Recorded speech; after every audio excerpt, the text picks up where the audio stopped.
para sugerir cuál debería ser el camino que debiera tomar ya en este último tramo de la campaña la señora Keiko Fujimori frente al peligro que entraña y del que todavía no logra desmarcarse plenamente el señor Castillo, que lo que ofrece es una propuesta de país que mira como espejo a Venezuela y a Cuba. Entonces, voces críticas que además le reclaman a la candidata un gobierno, una convocatoria de ancha base, y es lo que ha dicho también esta noche el candidato a la vicepresidencia, Luis Galarreta. La señora Keiko Fujimori nos acompaña esta noche aquí en vivo en los estudios de Día D. Señora Fujimori, bienvenida, gracias por estar con nosotros. Buenas noches, Pamela, gracias a usted por la invitación. A ver, la jornada de ayer ha dejado opiniones divididas. Hay algunos que sienten pues que el señor Castillo se corrió del debate. Él retó y al final dijo no voy, pero ya había anunciado que no iba y usted lo sabía, pero igual fue. Entonces la otra visión es, claro, aprovechó el momento, él sabía que no iba a ir, aprovechó el momento, llega Kenji y este es un momento bien importante porque hace 2 años que está distanciada de su hermano y el distanciamiento se produce por el tema del indulto de su padre, Kenji, los Avengers logran el indulto y la bancada de Fuerza Popular retruca con los mamanivideos. ¿Cómo ha sido esta reconciliación de 2 hermanos que se separan por un tema tan sensible como es el indulto de su padre y por razones políticas? Su pregunta tiene 2 etapas, sí. Así es que me permite, por favor, aclarar ambas cosas. Primero, con referencia al debate. Después de haber asistido a Chota, provincia hermosa, que además he regresado, me parece, en su 8ª o 9ª vez. Yo esperaba que el señor Pedro Castillo cumpla con su palabra de aceptar los 4 debates del jurado, porque es, digamos, la condición que él puso. Sin embargo, no solamente se negó a aceptar los 4 debates, sino que él lanzó la propuesta de hacer un debate frente al penal Santa Mónica. ¿Lo sintió como una ofensa? Sin duda ese fue su objetivo, ¿no? No solamente humillarme a mí, sino ha humillado también a toda la población penitenciaria y a todas las internas de Santa Mónica y anexo que se encuentran recluidas ahí. Yo ayer he pedido respeto hacia ellas. La mitad están con prisión preventiva, la otra mitad con sentencia, pero más allá de su situación legal, son seres humanos. Y eso es lo que el señor Castillo no se da cuenta. Él ha buscado humillarme, sin duda, pero no solamente propuso el sitio, sino luego, al día siguiente, él dice: yo estoy esperando que la señora Keiko fije el día y la hora. Entonces, cuando yo he propuesto, a pedido de él, la fecha y la hora, él dijo, bueno, no sé si voy a asistir. Y el mismo sábado no se sabía, los propios periodistas no sabían si es que él se iba a dirigir a La Victoria o finalmente se dirigía a Chorrillos. Y es por eso que yo decido también esperar, ¿no? El periodista Gonzalo Iwasaki me dice esperemos media hora como en Chota, pero finalmente le digo no, que sean 40 minutos para darle un tiempo adicional, porque él iba a presentar, digamos, su plan de gobierno, pero tenía la posibilidad también de luego asistir a este debate que él mismo propuso. Esto no ocurrió. Bueno, al suspenderse el debate, yo había hablado temprano con Kenji. Nosotros ya habíamos estado comunicándonos vía chat, vía teléfono. No nos habíamos podido ver personalmente porque él estaba recuperándose del COVID. Pero la mañana de ayer él ya había anunciado sus resultados, que finalmente se había recuperado de la enfermedad, y decidimos encontrarnos en la casa de mi mamá. Y ahí tuvimos una conversación muy sincera, nos pedimos perdón, hemos llorado. Y ahí le dije, mira, yo no sé si se va a llevar a cabo el debate. Si es que el señor asiste, bueno, debatiré con él. Pero si eso no ocurriera, me encantaría que me acompañes, más allá de si es que él vaya o no vaya. Y ahí Kenji me dijo, yo voy a ir. Y si es que él no asiste, yo quiero estar ahí contigo, a tu lado. Y bueno, y eso es lo que ocurrió, y las palabras de Kenji fueron muy lindas. Creo que él, al estar en peligro de muerte y yo que he estado 3 veces, 16 meses injustamente presa, ambas situaciones tan difíciles nos ha acercado mucho a Dios. Y creo que ese es el mensaje que ayer se ha podido notar, además del reencuentro y de la reconciliación que todos los peruanos debemos de buscar. Se han pedido perdón, se arrepiente en su momento con su bancada haberse cuestionado la forma en que se consiguió el indulto de su padre. Nosotros no hemos cuestionado el indulto, yo lo he saludado. Hubo un comunicado propiamente de la bancada de Fuerza. Forma, ¿no? Cuestionaron la forma. Sí, y ahí se distancia el momento, de su hermano, ¿no? el momento. Pero sí me arrepiento de varias cosas, y lo he dicho en público. Por ejemplo, cuando en un set de televisión en otro canal me preguntan, si usted es elegida presidenta, ¿habrá un Fujimori en el 2021? Me lo preguntan en el 2016, aludiendo específicamente a Kenji. Claro. Y yo pensando además en la crítica que había, ¿no?, de la supuesta dinastía Fujimori, sin haberle consultado a Kenji, dije no habrá ningún Fujimori en el 2021, pensando en Kenji. Y él obviamente se ofendió, y creo que ese fue el inicio de un largo distanciamiento. Él mandó unos mensajes a través de las redes sociales, yo el día siguiente hice una conferencia de prensa más dura, y empezamos a generarse este espacio en la que ya habíamos perdido poco a poco la confianza, ¿no? Pero creo, vuelvo a repetir, los momentos tan difíciles que a ambos nos ha tocado vivir, nos hemos dado cuenta primero que tenemos que conversar, y estamos felices ambos de estar juntos, sobre todo como hermanos. Las encuestas ya marcan una tendencia, se va acercando al señor Castillo, Ipsos habla de un empate técnico, y los analistas coinciden en que ya en esta etapa se trata de convencer a los votantes del otro, ¿no? Como que a arrebatarse electores y persuadir a lo que pudiera quedar de indecisos.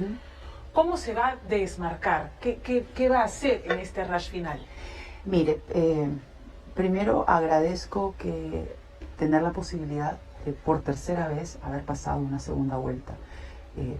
Soy la primera mujer que se me ha otorgado esta oportunidad. Pero también soy consciente que he llegado a la primera vuelta con solo 13.5%. Y el reto es muy grande. Y en el camino lo que hemos hecho en esta segunda vuelta es tender los puentes, es generar espacios de diálogo. Agradezco infinitamente el respaldo de Alianza para el Progreso con César Acuña, de Hernando de Soto, que finalmente él se ha pronunciado a favor mío, de Rafael López Aliaga, de Alberto Bengoelea y el PPC, que también lo han expresado, de Rafael Santos. Y somos conscientes que esto no es solamente una elección, sino tenemos la obligación de hacer un buen gobierno, de devolverle la confianza a la población, de controlar la pandemia, de reactivar nuestra economía, y yo sola no voy a poder. Lo digo con mucha humildad. Sabemos que las encuestas poco a poco estamos emparejando la cancha, pero faltan 3 semanas fundamentales, la recta final. Cualquier cosa puede pasar. Así es que pido a todas las personas que se están sumando que asumamos esto con mucha humildad. Faltan las 3 semanas más importantes, tenemos que seguir comunicando. Si me permite, acabamos de ver un reportaje de Fernando Sí. Díaz en el que hay voces que son críticas del fujimorismo, que principalmente le reclaman desmarcarse con gestos concretos de lo que se llama la mochila del gobierno de su padre, ¿no es cierto? Y generar consensos. De momento, los cuadros que se le conocen, de primera vuelta lo ha mencionado Fernando Díaz en su reportaje, son rostros que precisamente se asocian a eso que se le criticó tanto al gobierno de Alberto Fujimori. Entonces, Sí. y el señor Galarreta ha anunciado que se están sumando nuevos cuadros. ¿Nos puede adelantar nombres? Bueno, a ver, con referencia al equipo técnico de primera vuelta, también es importante señalar que Nano Guerra García, que es el jefe del plan de gobierno, es un crítico no solamente del fujimorismo, sino un crítico mío, ya en temas personales.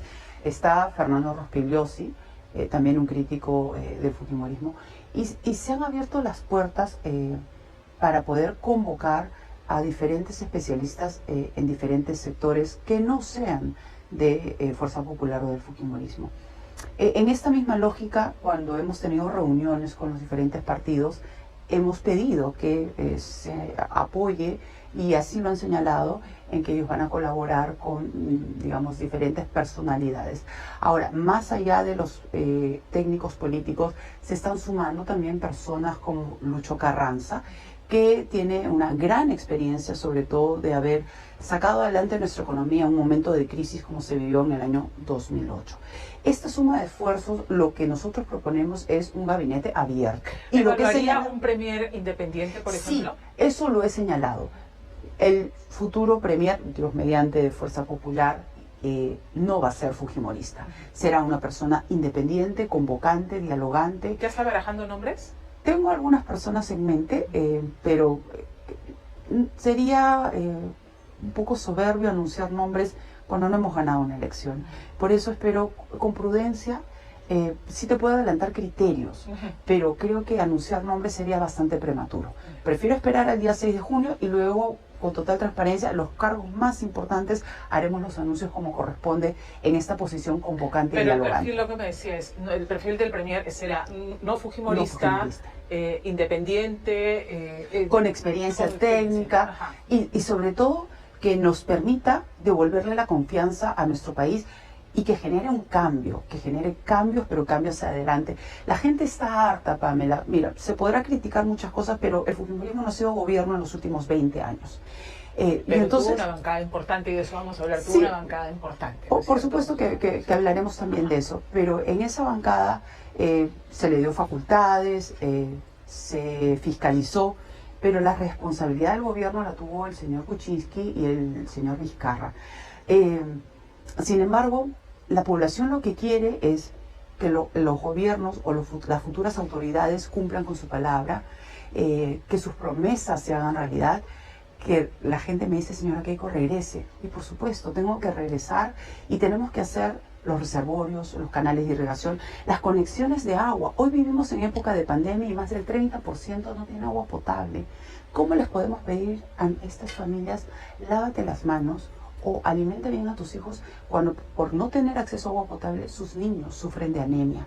Esto tiene que cambiar y por supuesto que nosotros vamos a hacer todos los cambios correspondientes para que el Estado se convierta en una institución eficiente, capaz y que en un año podamos notar un cambio dramático en el control de la pandemia y en la reactivación económica. Ha dicho bien, ustedes no han sido gobierno, es cierto.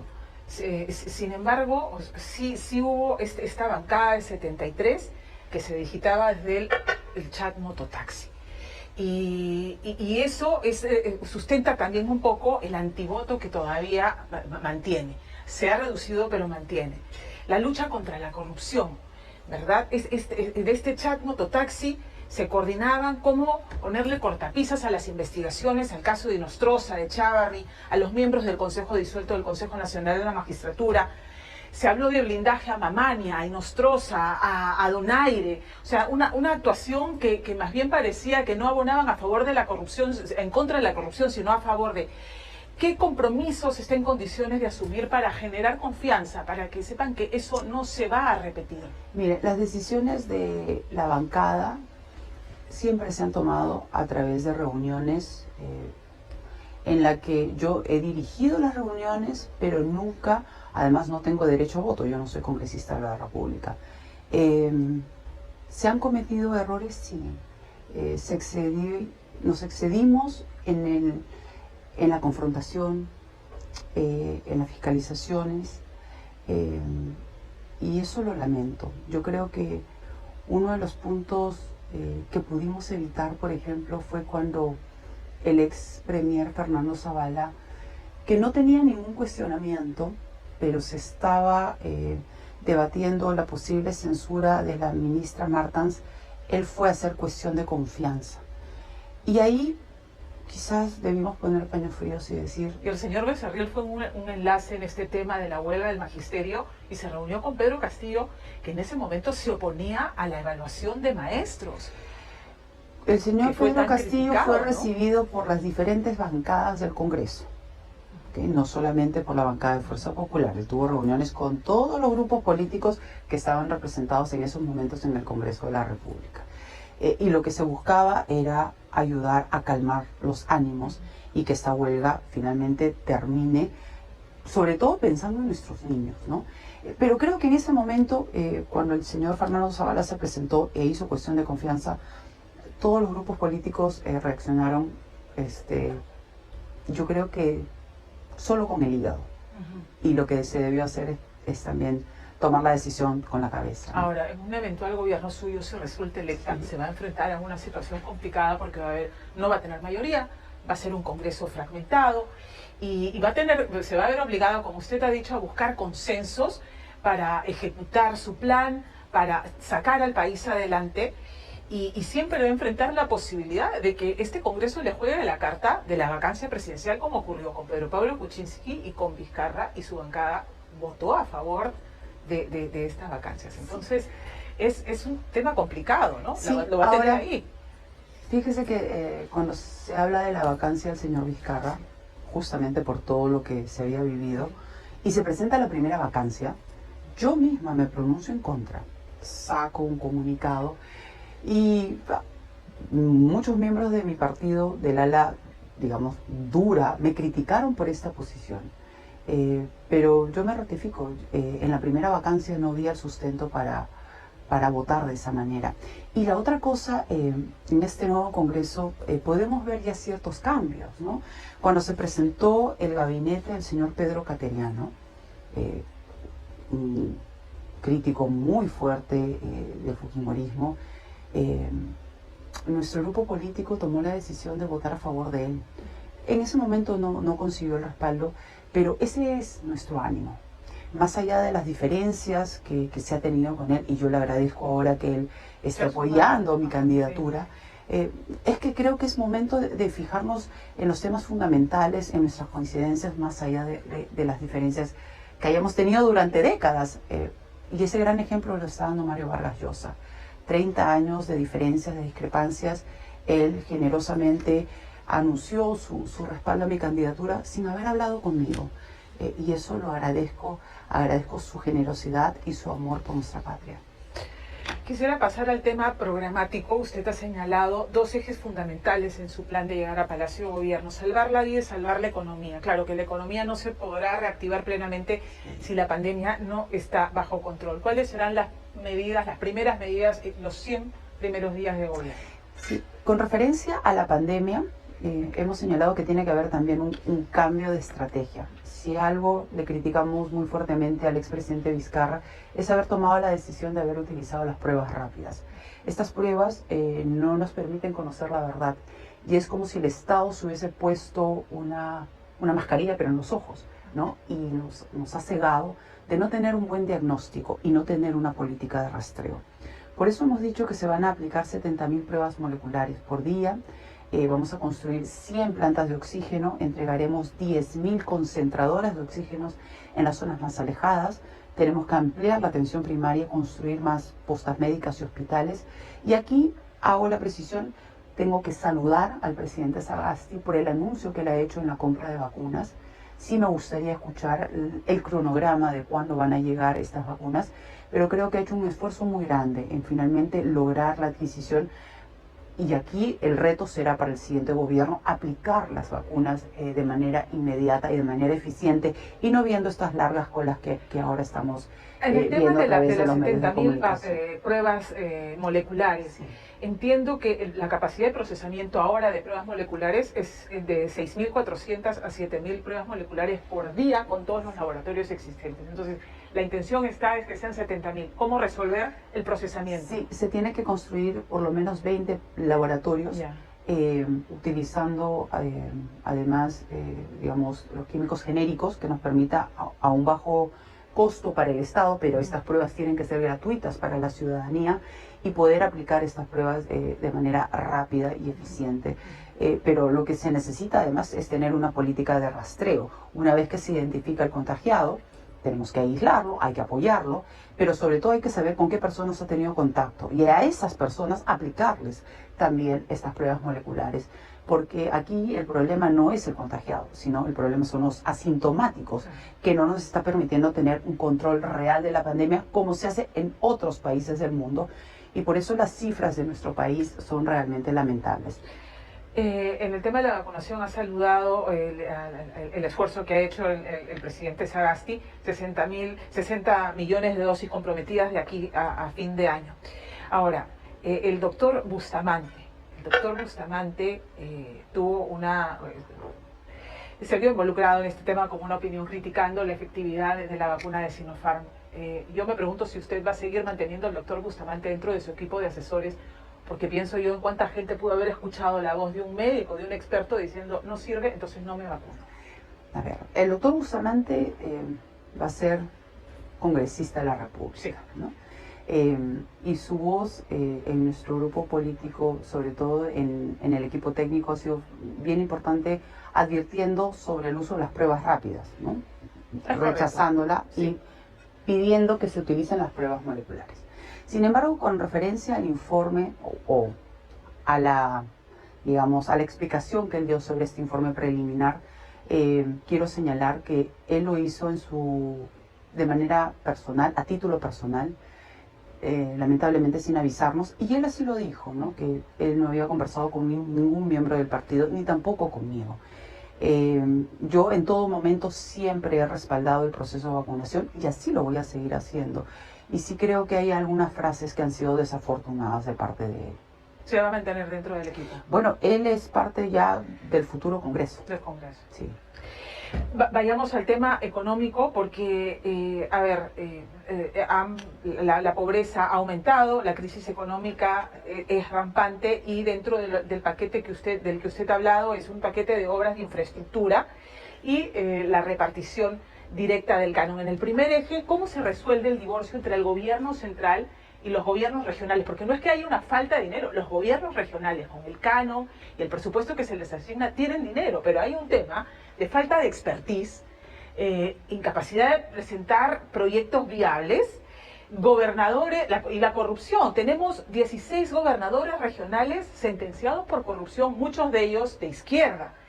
Y la ejecución de obras inútiles, ¿no? El monumento a la hamaca, el monumento al sombrero, en fin, no obras que generen impacto en el bienestar de las comunidades. ¿Cómo resolver esto? Tendría que haber una instancia intermedia entre gobierno central y gobiernos regionales para viabilizar obras de impacto. ¿Qué cosas hemos señalado para poder reactivar nuestra economía? En primer lugar, todo un apoyo y un paquete a los emprendedores, ¿no? La economía de nuestro país, el 70-75% lamentablemente está en la informalidad y ellos han sido las personas más afectadas en el medio de esta pandemia. Entonces hemos señalado para ellos licencia cero al momento de que ellos nacen, 2 años de cero impuestos y luego de manera progresiva se irán aplicando. El 40% de las compras estatales estarán dirigidas solamente para la MIPE, para la micro y pequeña empresa, y de esta forma vamos a poder apoyarlos. En segundo lugar, la reactivación económica y la generación de 2 millones de puestos de trabajo a través de la construcción de obras, pero sobre todo de impacto económico, por ejemplo en agricultura, la construcción de reservorios, de canales de irrigación. Para bajar los precios logísticos tenemos que hacer carreteras, ¿no? Pistas, veredas, obras de agua y saneamiento. 3 millones de familias no tienen acceso a agua potable, colegios, hospitales, he hablado de 3.000 colegios. Y con referencia a la pobreza, tenemos que aplicar programas sociales de impacto inmediato. He dicho, vamos a duplicar pensión 65 de 250 a 500 soles, daremos el bono oxígeno a las familias que han perdido sus seres queridos. Y sobre su pregunta específica, Pamela, los gobiernos regionales, no voy a generalizar, pero muchos lamentablemente no han tenido capacidad de gestión. Y sobre todo las regiones que han tenido canon, lamentablemente no lo han sabido utilizar. Y si uno tiene una mirada de los últimos 10 años, el 40% en promedio de estos presupuestos no han sido utilizados. Por eso, así es, y por eso la propuesta que he lanzado desde Chota, Canon para el pueblo. El 40% de estos presupuestos serán entregados directamente a las familias que viven en estas regiones. ¿Cómo se hará? ¿Cómo se priorizará? Y quisiera saber si esta oferta es una medida acotada que durará lo que dure la pandemia o va a ser permanente ya como una medida que quede en el tiempo durante los eventuales 5 años de gobierno. Yo apuesto por una medida que dure por lo menos los 5 años, sobre todo en estos momentos de pandemia, ¿no? Tenemos que ayudar rápidamente, la pobreza se ha incrementado en 10%, esto significa que hemos retrocedido 10 años más o menos, y en las zonas más alejadas son donde más necesidad hay. ¿Qué hemos pensado? Se tiene que priorizar, por supuesto, a las familias con mayor necesidad, y aquí entrará a tallar el MIDIS para hacer un buen diagnóstico y tener la prioridad también en las zonas de influencia. Bien importante lo del MIDIS, porque hemos visto con la repartición de los bonos, las filtraciones, la imposibilidad de llegar a todos, entonces se va a levantar nueva información. ¿Y cómo va a ser la redistribución o sea, porque hay distritos pequeños que tienen una gran cantidad de canon y otros más grandes, entonces ¿cómo se va a estructurar ese sí, por ejemplo, si uno mira la estructura del canon, tiene prioridad la zona de influencia, luego el resto de provincias en las regiones, la propia gobernación regional y las universidades, ¿no? Entonces creo que habría que sacar, eso se tiene que debatir en el Congreso de la República, nosotros estamos trabajando ya en un proyecto de ley, y se tiene que reestructurar también la ley de presupuesto. Y obviamente el consenso finalmente dirá cuál es el mecanismo adecuado, pero se tiene que tomar en cuenta, digamos, no solamente la población de la zona de influencia, de la zona extractiva, sino también las poblaciones aledañas, ¿no? Porque todas ellas se tienen que ver beneficiadas de estos proyectos que se están llevando a cabo, pero también ratificar nuestro compromiso de fiscalizar que se respete el medio ambiente y que por supuesto que haya esta licencia social digamos, de la aprobación de parte de la población para los futuros proyectos. Ahora, las encuestas lo que marcan es que justamente donde menor intención de voto tiene es principalmente en las zonas donde están estos proyectos mineros, donde están las zonas de extracción. Va a visitar estas zonas, va a llevar este mensaje en términos sencillos para que la gente entienda que, o sea, los beneficios de la minería te van a llegar, porque la sensación es que el discurso del señor Castillo es: vienen, se llevan todo y no devuelven al pueblo, y de ahí que hablen de nacionalizar, estatizar, revertir la forma en que se reparten las utilidades, 70% para el Perú, 30% para las transnacionales, y si no quieren negociar, que se vayan y estatizamos. Mi obligación es viajar por todo nuestro país, y por eso también cuando me invitaron a Chota, Pamela, yo sabía que es una provincia donde nació el señor Pedro Castillo y que mayoritariamente votaron por él. Pero por respeto a los ciudadanos de Cajamarca, decidí aceptar la invitación, y es ahí, en una región donde hay muchos proyectos mineros, que decidí lanzar esta propuesta Canon para el pueblo, 40% del canon para las familias de las regiones. He estado en Junín, región donde el señor Cerrón ha sido gobernador regional. Y claro, ahí lo que he podido notar es que en realidad hay mucho rechazo, porque el señor Cerrón ha tenido una pésima gestión.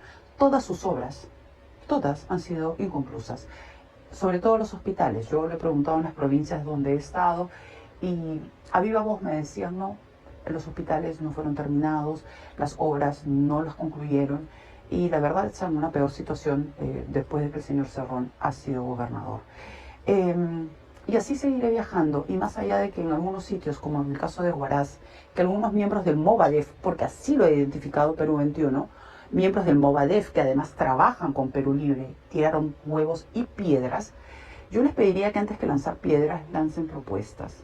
Los peruanos merecemos saber qué piensan. Y se suponía que ayer iba a lanzar su plan de gobierno, finalmente lo ha lanzado en Twitter. Yo lo que veo es, más que desorden, veo caos. Caos en el equipo del señor Pedro Castillo, caos en que no tiene un plan, caos en su forma de actuar, ¿no? Entonces yo creo que la población se va a ir dando cuenta. Y finalmente, para aterrizar en un concepto que usted ha dicho, el comunismo, porque así lo señala el plan de gobierno que ahora tratan de esconder, ¿no? Porque ellos hablan de comunismo, leninismo, no cree en la propiedad privada. Y esa es la gran diferencia con nosotros. Nosotros defendemos la propiedad privada, pero defendemos la propiedad privada de la persona que tiene su lote, el que tiene su kiosco, su pequeña bodega. Todos ellos se verían afectados. Hoy dicen que van a nacionalizar y expropiar las grandes empresas, pero ese concepto de lo que hemos visto en Venezuela ocurrirá con todos, y eso es algo que nosotros no podemos permitir. Ahora, una encuesta de Ipsos habla de que hay que mayoritariamente la sensación es que el modelo tiene que sufrir, no sufrir, pero tiene que experimentar algún cambio, sí. Cambios moderados, pero cambios al fin. ¿Qué cambios deberían ocurrir? ¿Qué cambios propone Fuerza Popular? Primero, los niveles de eficiencia se tienen que que mejorar. Y ahí el rol del Estado tiene que ser un rol regulador y un rol fiscalizador. Cuando uno ve, por ejemplo, en el tema de la salud, ¿no? Los hospitales regionales que no están en la capital, los responsables son los gobiernos regionales. Yo me pregunto, ¿dónde está el rol fiscalizador de su salud? ¿Ha puesto alguna multa? ¿Ha llamado la atención a algún hospital regional por no haber dado la atención debida? No. Entonces, yo creo que ahí el Estado ha fallado en fiscalizar, en asegurarse que las cosas se hagan. Hay una norma que se aprobó de declarar en estado de emergencia la salud de nuestro país. Entonces, si nosotros vemos que hay una región que no está pudiendo cumplir a cabalidad con la responsabilidad de brindar el servicio de salud, bueno, pues entonces se tiene que el gobierno central encargar, apoyarlos, pero no dejarlos solos, como hemos visto en Loreto, ¿no? En Iquitos, cuando se desbordó la necesidad y la demanda de camas UCI. De camas UCI. Así es. ¿Se debería replantear la descentralización? La descentralización, el espíritu... Porque se les entregó el dinero, sí, pero se entregó dinero sin capacidad de gestión, sin profesionales capacitados suficientemente para hacer gasto eficiente. Sí. La descentralización per se, su espíritu es bueno porque busca acercar los servicios al ciudadano y claro, al dar esta responsabilidad a los gobiernos regionales o a las municipalidades, permite que el servicio sea mucho más rápido y supuestamente más eficiente. No quiero tampoco caer en la generalización que todo está mal, no, porque hay gobernadores regionales que han hecho un trabajo estupendo y eso hay que resaltarlo. Pero creo que aquí lo que no podemos dejar es seguir teniendo un estado indiferente, ¿no? Y creo que tiene que ser mucho más proactivo, sobre todo frente a la situación que estamos viviendo. Y eso es lo que yo propongo.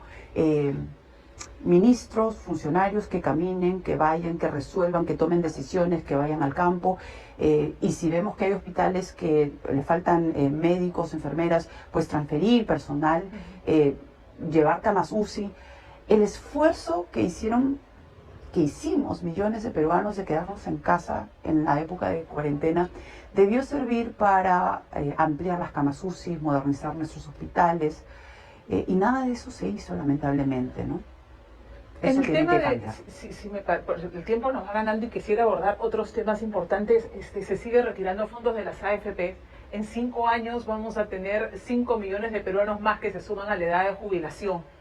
Entonces, usted ha hablado de repente por ahí fijar una pensión mínima, sí, o revisar el cobro de comisiones de las AFP. O sea, se propondría quizás decir, la AFP gana cuando el fondo gana y si el fondo pierde no cobras tu comisión porque no te corresponde. O sea, ¿podría evaluar ese tipo de medidas? Sí, yo creo que hay que revisar todo el sistema de pensiones.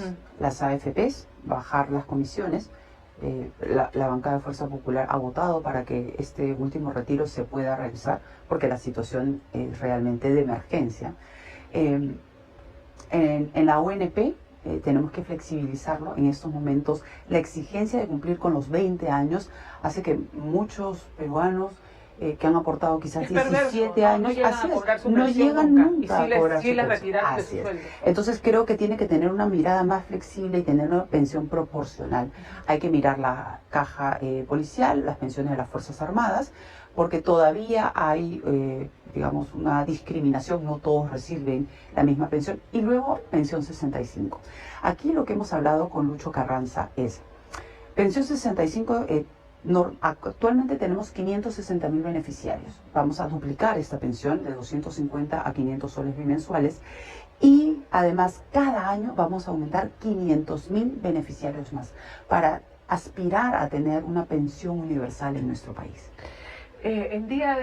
Pasando al tema de violencia contra la mujer, en día de buscamos ser eco permanente de las víctimas de violencia contra la mujer y soy una convencida de que la educación con enfoque de género le va a dar herramientas a las mujeres para empoderarlas y poder ellas también afrontar el tema con mayor solidez. Voy a tocarle un tema que ha generado polémica por unas declaraciones suyas hace poco, ¿no? El tema de usted ha dicho, esterilizaciones forzadas, está mal llamado, fue un plan de planificación familiar. Sin embargo, lo cierto es que han habido casos reportados de mujeres que fueron esterilizadas en su contra. Y negarlo, o sea, decir, fue planificación familiar, no esterilizaciones forzadas, habiendo casos, Negar es negar que existieron víctimas. ¿No quiere aclarar el tema? Sí, le agradezco por la pregunta, porque lo que yo he señalado es que la política de Estado que se aplicó en el gobierno de mi padre fue un programa de salud reproductiva y planificación familiar. En este programa se ofrecían diversos métodos para hombres y mujeres para decidir cuántos y cuándo tener nuestros hijos. Sin embargo, han habido denuncias y estas denuncias tienen que ser investigadas de algunas mujeres que señalan que fueron operadas sin su consentimiento. Esto es muy grave y eso se tiene que investigar y las responsabilidades individuales se tienen que sancionar. Y eso es lo que yo he señalado. Y habría que pedirles disculpas a ellas, no revictimizarlas. Por supuesto. Pero lo que yo he dicho es que el programa, o sea, no ha habido una política de Estado para esterilizar a las mujeres. No, eso no ha habido. Lo que ha habido es un programa de salud reproductiva, de planificación familiar, pero estos casos individuales que han habido se tienen que sancionar, por supuesto. ¿Y tiene un mensaje para esas mujeres? Sí, pedirles fuerza, pedirles que confiemos en nuestro sistema de justicia y me corresponderá a mí esperar con total imparcialidad el resultado finalmente que emita el Poder Judicial. Ahora, esto se ha venido investigando durante muchos años y en cada proceso finalmente se archivaba, ¿no? Entonces, yo quiero dar todas las garantías, así como en mi caso personal. Pamela, a mí se me ha investigado 20 años y 20 años vengo colaborando con la justicia y creo que la mejor, yo lo he señalado varias veces, mi mejor muestra de que confío en el sistema de administración de justicia es que la segunda y la tercera vez que me detuvieron yo sabía que esto iba a pasar y fue y me entregué, ¿no? Y por eso prefiero esperar con mucha precaución cada uno de estos procesos y seré muy respetuosa de lo que finalmente decida el Poder Judicial. El indulto es un tema polémico. Usted asegura que indultará a su padre siguiendo el marco jurídico. Bajo esa misma premisa, ¿indultaría a Antauro Humala? No. ¿Por qué? Yo lo que he señalado, a mí me preguntan por mi padre al comienzo de la campaña en primera vuelta. Y yo he cambiado de posición. En el año 2016 siempre defendí que la libertad de mi padre se consiguiera solo por la vía legal y constitucional. Es más, yo he presentado un habeas corpus en favor de él. Sin embargo, después de todo lo que nos ha tocado vivir y de lo que me tocó a mí vivir también personalmente, cambié mi posición. Y por eso, con total apertura, lo dije cuando me lo preguntaron al inicio de mi campaña. Pero esto se hará cumpliendo los plazos, las normas, los procedimientos que bien señala la ley. Esa es mi voluntad. Yo no he anunciado ningún indulto para el señor Antauro. Eso pregúntenle por favor al señor Castillo. No, lo sé. Lo que pasa es que siendo una prerrogativa presidencial y evaluando la posibilidad de indultar a su padre, yo imagino que hay la intención de algunos partidos de que se indulte al señor Antauro Humala. Es una potestad presidencial, por eso se lo preguntaba, si lo evaluaría. No, pero yo sí creo que tiene que haber digamos, un análisis de cómo está nuestro sistema penitenciario y eso se lo traslado al Poder Judicial, ¿no? Nuestras cárceles están hacinadas. Yo creo que el juez César San Martín y Prado Saldarriaga presentaron inicialmente una buena iniciativa que lamentablemente el expresidente Vizcarra no la tomó en cuenta. Creo que hay muchas cosas que se pueden rescatar de esas recomendaciones que él ha hecho. Nelson Mandela señala en su libro, las cárceles deberían ser el reflejo de las sociedades y creo que ahí todavía nos falta mucho por hacer. Definitivamente. A ver, Alberto Bengolea ha tenido un discurso bien interesante al sumarse a apoyar la campaña de Fuerza Popular. Y en resumen lo que ha dicho es, más que apoyar a la candidata, es apoyar la institucionalidad del país, la continuidad de la democracia y de darle solidez al marco jurídico que la sustenta. ¿Cuál es el mensaje? Recogiendo esto que también lo ha dicho el señor César Acuña, que también ha dicho otros líderes que se han sumado a la campaña. ¿Cuál es el mensaje para los indecisos, para ese núcleo que dice yo no votaría por un Fujimori? Sí, y soy consciente de eso. Bueno, hemos visto con satisfacción que el antivoto está disminuyendo, ¿no? En esta última encuesta de Ipsos creo que ha disminuido 4 puntos más. Pero yo me he quitado la camiseta naranja y el primer día que pude viajar al interior del país me puse la camiseta del Perú. Y quienes están respaldándome lo han dicho también. Esto no es un apoyo a Keiko, es un apoyo a la democracia, a las libertades, al futuro, y se trata de nuestro país. Así es que el respaldar o el anunciar un voto hacia mí, yo sé que no lo hacen por mí. Lo hacen por ese compromiso que tenemos todos de cuidar nuestra democracia y de asegurarnos que los cambios se hagan, pero que se hagan bien, y no permitir que nuestro país se convierta en Venezuela. Lo que queremos es seguir generando la confianza de los ciudadanos para sus autoridades y no generar la lucha de clases, como la señala el señor Pedro Castillo. Lo que queremos es una verdadera reconciliación y un reencuentro entre todos. Señora Fujimori, gracias por aceptar esta invitación. A usted por la oportunidad, Pamela. Gracias.